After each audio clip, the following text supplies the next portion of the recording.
ఎక్కడ మీ కొడుకు? అన్నయ్య ఏం చేశాడో తెలుసా? ఆ శ్రావ్యకి ఏదో జరిగిపోయిందని ఆ అహల్య గీతోపదేశం చేసింది. నేను ఏమైనా పర్వాలేదని ఆ శ్రావ్యతో పెళ్లి కప్పుకొనొచ్చాడు.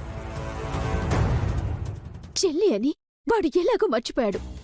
నేను మీ కూతున్నన్న విషయం కనీసం మీకైనా గుర్తుందా? మీ కన్న బిడ్డకి అన్యాయం జరిగిందన్న బాధ, కోపం మీలో కాస్తైనా ఉందా? చెప్పండి.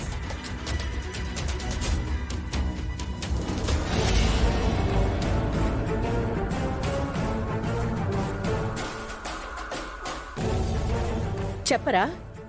నీ చెల్లెలు అడుగుతుంది కదా, చెప్పు.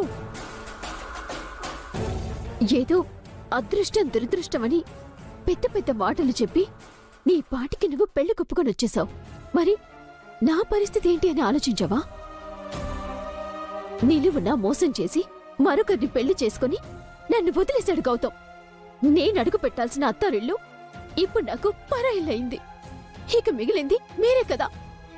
మీరు కూడా నన్ను వదిలేస్తే నా గతి ఏం కావాలి? చావమంటారా? చెప్పండి, చచ్చిపోతాను. చావు అని ఎవ్వరూ చెప్పరదితి, బ్రతకమ్మని చెప్తారు. ఏ అన్నైనా ముందు చెల్లెలి పెళ్లి చేసి తర్వాత తను పెళ్లి చేసుకుంటాడు. కాని వీడు వాడి స్వార్థం వాడు చూసుకుని నీకు వాడు అన్యాయం చేస్తున్నాడే. అమ్మా, నేను చెల్లికి అన్యాయం చేయడం లేదు. నా ప్రేమకి, శ్రావ్యకి న్యాయం చేయాలనుకుంటున్నాను.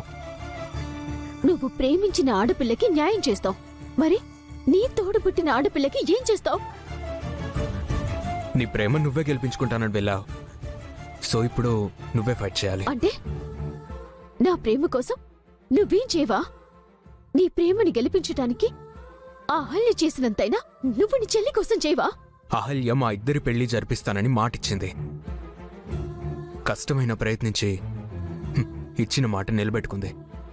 మనలాగా కోపంతోనో పగతోనో కాదు, ప్రేమతో గెలిచింది.